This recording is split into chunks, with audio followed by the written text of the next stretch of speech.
자, 오늘 우리가 함께 만나게 되는 말씀의 제목은 그리스도의 마음입니다.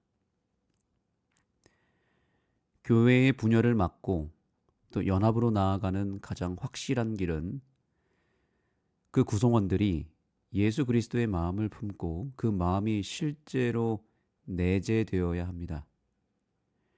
이 세상에서 가장 강력하고 가장 무시무시한 힘을 가진 존재가 사단이라고 하는 존재인데, 그 사단을 완벽하게 이기신 유일한 존재가 누구이시냐면 바로 예수 그리스도이십니다. 성경은 우리가 그 승리의 주관자 되시고 승리의 근원이 되시는 예수 그리스도의 마음을 소유하게 되면 우리 역시 예수님이 이루신 그 위대한 승리를 얼마든지 경험할 수 있다고 말합니다.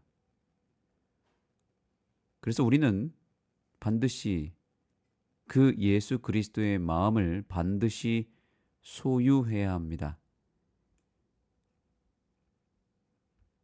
빌립보서 2장 5절로 8절의 말씀을 공유하도록 하겠습니다. 함께 읽어보겠습니다. 빌립보서 2장 5절로 8절입니다. 함께 읽었으면 좋겠습니다. 제가 읽을 때 같이 따라 읽으시면 감사하겠습니다. 너희 안에 이 마음을 품으라. 곧 그리스도 예수의 마음이니 그는 근본 하나님의 본체시나 하나님과 동등됨을 취할 것으로 여기지 아니하시고 오히려 자기를 비워 종의 형체를 가지사 사람들과 같이 되셨고 사람의 모양으로 나타나사 자기를 낮추시고 죽기까지 복종하셨으니 곧 십자가에 죽으심이라. 아멘. 예수님은 하나님의 본체이시고 동등한 존재셨다는 것은 이 세상에서 가장 위에, 가장 높은 곳에 누가 계신다는 의미죠? 예수님이 가장 높은 분이라는 뜻이죠. 그런데 놀라운 반전은 그 높으신 분이 이 세상에서 가장 낮은 곳까지 내려가셨다는 것입니다. 사람들과 같이 되실 뿐만 아니라 더 낮아지시고 심지어 죽기까지 하셨다는 건데요. 죄인들이 멸망하여 당하게 될 영원한 죽음까지, 즉 둘째 사망까지 당하셨다는 것인데, 바로 그 자리가 십자가라고 하는 자리입니다. 그래서 이 세상에서 가장 멀고 가장 긴 거리가 있다면 그 거리는 하늘 보좌에서부터 십자가까지 내려가는 거리일 것입니다.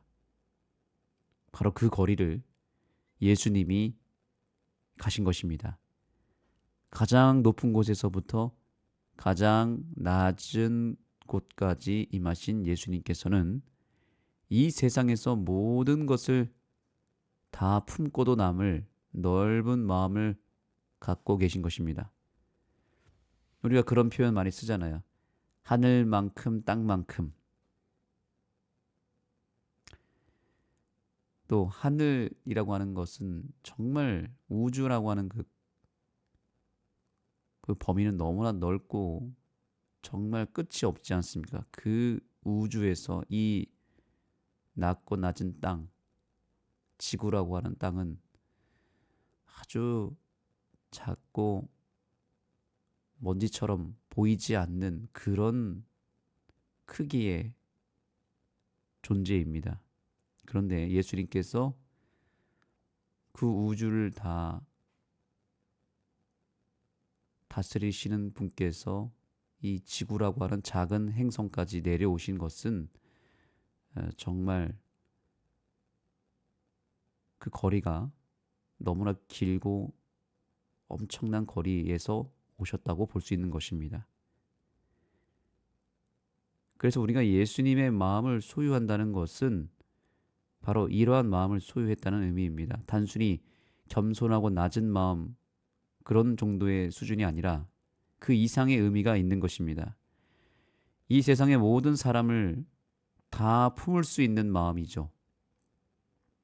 피부색에 따라서 달라지는 것이 아니라 피부색도 다 상관없습니다. 나라, 지역, 계급, 학벌, 종교, 성별 그 어떤 구분도 하지 않고 이 세상에 있는 모든 사람을 다 품고 사랑하는 마음이 바로 예수님의 마음인 것이죠.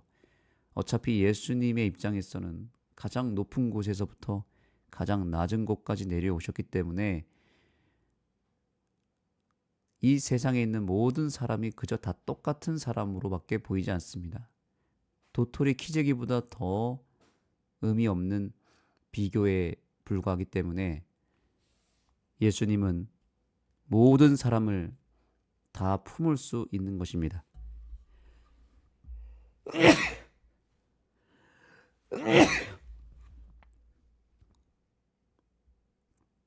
그래서 인간 스스로에게는 이 마음이 절대로 나올 수가 없습니다. 사실 우리는 우리 가까이에 있는 사람마저도 잘 사랑하지 못하고 내 가족, 내 자녀, 내 이웃, 내 친구 우리가 완벽하게 다 살아갈 수 없지 않습니까? 조금만 내 생각과 다르면 그 사람을 품지 못하는 마음을 가졌죠. 그러나 우리가 예수님의 마음을 품게 되면 어떤 사람을 만나도 다 품을 수 있고 다 사랑할 수 있고 다 사랑할 수 있는 힘을 얻게 되는 것입니다.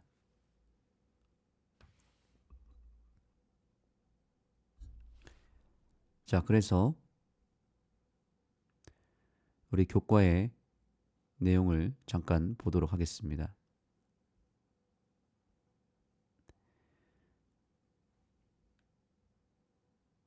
교훈의 말씀입니다. 자, 함께 읽겠습니다. 창조주 하나님께서는 우리 구속주가 되시기 위해 십자가에 죽으시고 우리를 위한 저주가 되심으로 다른 이를 위해 자신을 낮추고 희생하는 마음을 보여주셨다. 지금까지 설명드린 내용의 결론입니다. 예수님께서 세상을 이기는 방법은 세상의 방법과는 전혀 차원이 달랐습니다. 세상은 더 높아져야 하고 더 힘을 과시해야 하고 더 강해져야 하죠. 그래야 이긴다고 생각합니다. 그런데 예수님이 이기는 방법은 전혀 다른 방법입니다. 완전히 반전을 거듭하는 방법입니다. 그것은 어떤 방법입니까? 우리가 소위 이런 말을 많이 하잖아요. 지는 게 이기는 거라고요. 그런데 실제로 그렇게 이기시는 분이 계시는데 바로 예수님이십니다. 이 원리는 바로 예수님에게서 온 겁니다. 세상의 법칙을 완전히 거스르는 놀라운 신비입니다. 이기려고 하지 않고 오히려 지는 것을 이기는 것으로 여기는 것이죠. 그래서 오히려 더 당하고 더 지고 그래야 이긴다고 보시는 겁니다. 깨져야 승리하는 것입니다. 희생하는 것이 더 아름다운 것입니다. 예수님의 이기는 방법은 높아지려고 하지 않고 오히려 끊임없이 자신을 낮추고 또 낮춰서 가장 낮은 곳으로 향함으로 오히려 가장 높임을 받는 원리입니다. 그래서 예수님께서는 우리에게 이렇게 말씀하셨습니다. 마태복음 23장 11절로 12절의 말씀입니다. 너희 중에 큰 자는 너희를 섬기는 자가 되어야 하리라. 누구든지 자기를 높이는 자는 낮아지고 누구든지 자기를 낮추는 자는 높아지리라. 아멘. 이 놀라운 신비의 원리가 저와 여러분의 삶 가운데 충만히 임하게 되기를 간절히 소망합니다.